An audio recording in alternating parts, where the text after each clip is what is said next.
नमस्कार सभी को, स्वागत है आप सभी का सोशल नॉलेज एंड अवेयरनेस में। आशा करता हूँ आप लोग अच्छे होंगे और आशा ये भी करता हूँ कि आपने पिछला वीडियो देखा होगा। आज हम एक महत्वपूर्ण विषय पर बात करते हैं जो संविधान निर्माण में भी महत्वपूर्ण भूमिका निभाता है, साथ ही साथ भारत के आधुनिक इतिहास में भी एक ऐतिहासिक पल था। जी हाँ, आज हम बात करेंगे पूना पैक्ट पर। क्या है ये पूना पैक्ट? क्यों हुआ पूना पैक्ट? किसके किसके बीच हुआ पूना पैक्ट?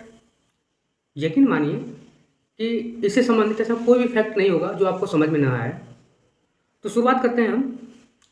पूना पैक्ट दरअसल गांधी और अंबेडकर के बीच 1932 ईस्वी में महाराष्ट्र के पुणे शहर में समझौता हुआ। उसी को हम पूना पैक्ट के नाम से जानते हैं। लेकिन ये कोई अचानक से पैक्ट नहीं हुआ।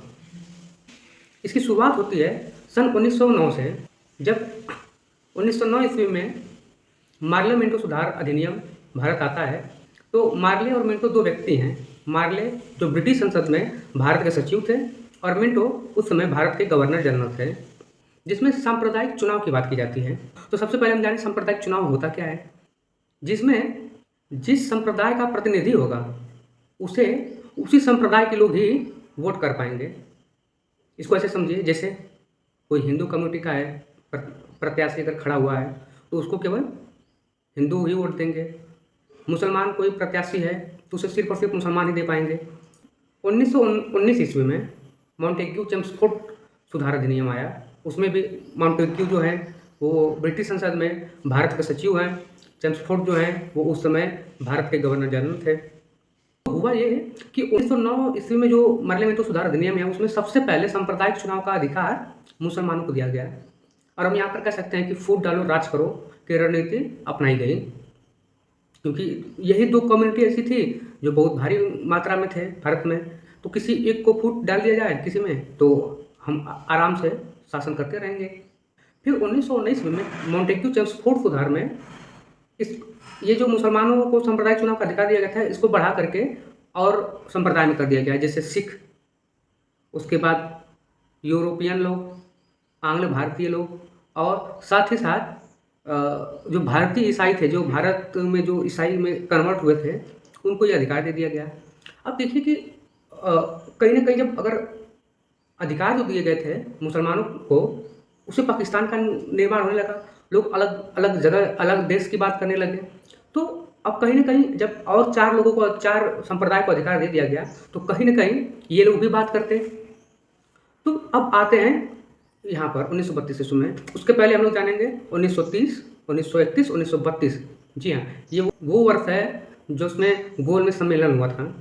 हम सभी को पता है कि सभी गोलमेज सम्मेलनों में अम्बेडकर जी ने भाग लिया था। तो जब द्वितीय गोलमेज सम्मेलन हुआ तो उसमें सांप्रदायिक जो चुनाव थे, अम्बेडकर जी दलितों के लिए सांप्रदायिक चुनाव की बात कर रहे थे। तो उसमें दलितों का प्रतिनिधित्व करने के लिए गांधी जी गए हुए थे और गांधी जी इस बात को अस्वीकार करते थे कि नहीं, दलितों को सांप्रदायिक चुनाव का अधिकार दिया जाए, क्योंकि वो हिंदुओं का हिस्सा हैं, इसलिए उनको अधिकार नहीं देना चाहिए। जबकि अम्बेडकर जी इस बात पर अड़े थे कि नहीं, हमको अधिकार चाहिए। जब मुसलमानों को सांप्रदायिक चुनाव का अधिकार मिला तो वो अलग देश की बात करने लगे। अगर दलितों को भी हम दे देंगे तो फिर एक अलग देश की बात होने लगेगी, एक अलग स्थान की बात होने लगेगी, तो फिर हमारा देश बढ़ जाएगा, टुकड़ों में बढ़ जाएगा। फिर हमको किस बात की आज़ादी चाहिए जब हमारे लोग ही हमसे छीन जाएंगे? तो गांधी जी यहाँ पर सही थे। लेकिन अम्बेडकर जी का जो पक्ष था, उनका पक्ष ये था कि भाई, अगर हमको आप हिंदू कहते हैं तो हमें वो सारे अधिकार क्यों नहीं देते हैं जो आपके पास है? आप हमें मंदिरों में जाने नहीं देते हैं, आप हमें शिक्षा ग्रहण नहीं करने देते हैं, आप हमें समाज में वो स्थान नहीं देते हैं, आप हमें सम्मान से जीने का अधिकार नहीं देते हैं, हमसे छुआछूत करते हैं, भेदभाव करते हैं। तो किस बात का हिंदू? अब हिंदू क्यों बने रहे फिर? तो यहाँ पर इनको गलत नहीं कहा सकता, ये भी बिल्कुल सही है। उस समय की परिस्थिति इस तरह की थी।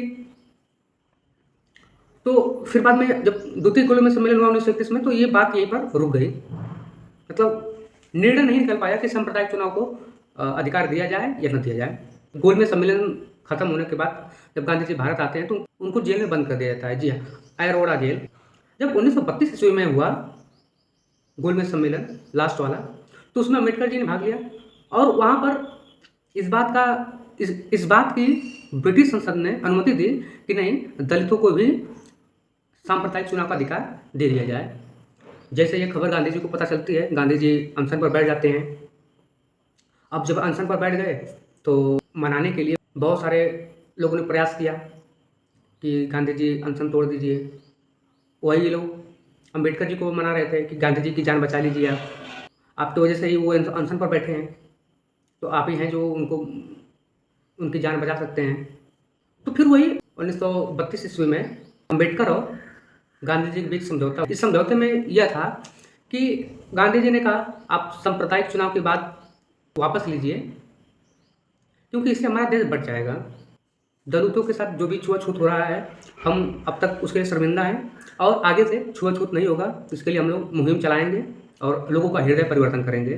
दूसरी बात कि जो आपको समाज में अधिकार चाहिए वो अधिकार भी हम दिलवाएंगे, इसके लिए हम लोग पूरा प्रयास करेंगे। तो फिर बाद में ये हुआ कि नहीं, इस ऐसे तो काम नहीं चलेगा गांधी जी, क्योंकि हृदय परिवर्तन कितने लोगों का करा सकते हैं और कब तक।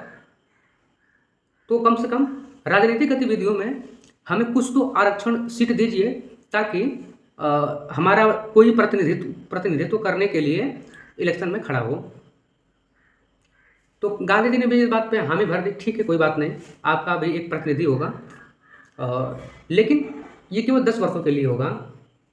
अगर उसके बाद अगर लगेगा, समीक्षा की जाएगी, अगर लगेगा ऐसा कि नहीं अभी तक वो मुकाम हासिल नहीं हो पाया है, तो फिर आगे इसको बढ़ाया जाएगा। तो ये था पूरा पूना फैक्ट। ऐसे ही आगे ऐतिहासिक फैक्ट के लिए हमसे जुड़े, चैनल को सब्सक्राइब करें। धन्यवाद।